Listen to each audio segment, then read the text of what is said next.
நம்ம எந்த கட்சி குறித்து நம்ம பார்க்க போகிறோம்னா, தமிழக வெற்றிக் கழகம்.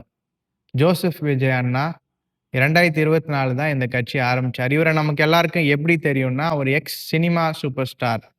ஒரு சினிமா நட்சத்திரமாக அரசியல்ல வந்திருக்கார். தமிழக அரசியல் இதுக்கு முன்னாடி நெறைய பேர் வந்தாலும், அண்ணன் மீது ஒரு பெரிய ஒரு எதிர்பார்ப்பு இருந்தது. இவர் என்ன கொள்கை, இவரோட ஐடியாலஜி என்னன்னு பார்த்தீங்கன்னா, மதசார்பற்ற சமூக நீதி. கடந்த 15 வருஷமா இவருடைய பொலிட்டிக்கல் ஸ்டாண்ட் மக்களுக்காக என்னெல்லாம் செஞ்சிருக்காரு, பொலிட்டிக்கலி இவர் எப்படி இருந்திருக்காருன்னு பார்த்தீங்கன்னா, 2011ஆம் தேர்தல். அப்போ வந்து அதிமுக கூட்டணிக்கு வந்து விஜய் மக்கள் இயக்கம் வாயிலாக இவங்க வந்து சப்போர்ட் பண்ணியிருக்கிறாரு.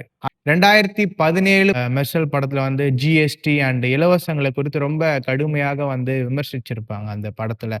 அடுத்து கடந்த 5 வருஷமா இவருடைய பொலிட்டிக்கல் ஸ்டாண்ட் அண்ட் இவருடைய அரசியல்ல எப்படி மக்களுக்காக செயல்பட்டிருக்காருன்னு பார்த்தீங்கன்னா, 2021 வந்து இவர் பார்த்தீங்கன்னா, பிளாக் அண்ட் ரெட் சைக்கிள்ல வந்து போய் வோட் பண்ணார். ஸோ அதனால சிலர் சொல்றாங்க, அது திமுகவுக்கு அவர் சப்போர்ட் பண்ணியிருக்கலாம். ஒரு கோட் வேர்டா இருந்திருக்கும்னு சொல்றாங்க. அடுத்து வந்து பார்த்தீங்கன்னா, 2023 அண்ட் 24 வந்து தமிழ்நாட்டுல வந்து பார்த்தீங்கன்னா, இந்த எக்ஸாம்ஸ்ல டாப்பர்ஸா வந்தவங்கள கூப்பிட்டு வந்து அவங்கள நல்லா கௌரவப்படுத்தினார். அடுத்து வந்து 2 வருஷம் தேர்தல்ல அவர் குடுத்திருக்க முக்கியமான வாக்குறுதிகள் சிலது வந்து பார்த்தீங்கன்னா, பெண்களுக்கு வந்து ரூ. 2,500 வந்து குடுப்பேன் அப்படின்னு சொல்லியிருக்கிறாரு.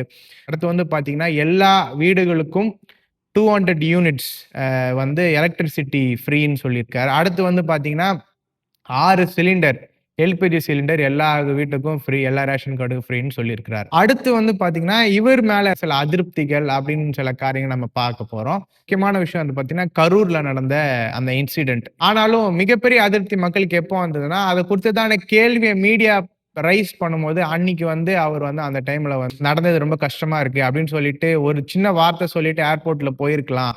ஆனா வந்து அவரு போயிட்டாரு அப்படின்னு சொல்லி மக்களுக்கு இவர் மேல ஒரு சின்ன ஒரு வருத்தம் இருந்திருக்கு. அப்புறம் முக்கியமா இன்னொரு ஒரு குற்றச்சாட்டு இவர் மேல இருக்குன்னு பார்த்தீங்கன்னா, பெரம்பலூர்ல வந்து அவரு எலக்ஷனுக்கு கேம்பெயின் போயிருக்கும்பொழுது வந்து பார்த்தீங்கன்னா, வண்டியில இருந்துட்டே லைட் ஆஃப் பண்ணி, ஆன் பண்ணி சொல்லி என்ஜாய் பண்ணுவாரு. ஸோ அத வெளிய இருந்து ஒரு 3வது மனிதனா பார்க்கும்போது, இப்படி வந்து மக்கள் தன் மீது இருக்கிற கிரேஸ வந்து ரெஸ்பெக்ட் பண்ணாம அத ரொம்ப எகத்தாளமா என்ஜாய் பண்றாரோன்ற மாரியான ஒரு மக்களுக்கு இவர் மேல ஒரு வருத்தம் இருந்திருக்கு.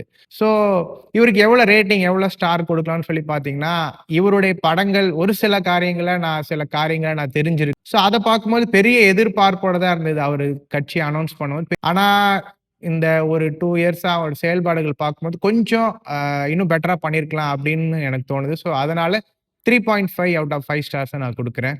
பார்ப்போம் இந்த தேர்தல்ல என்ன நடக்குதுன்னு.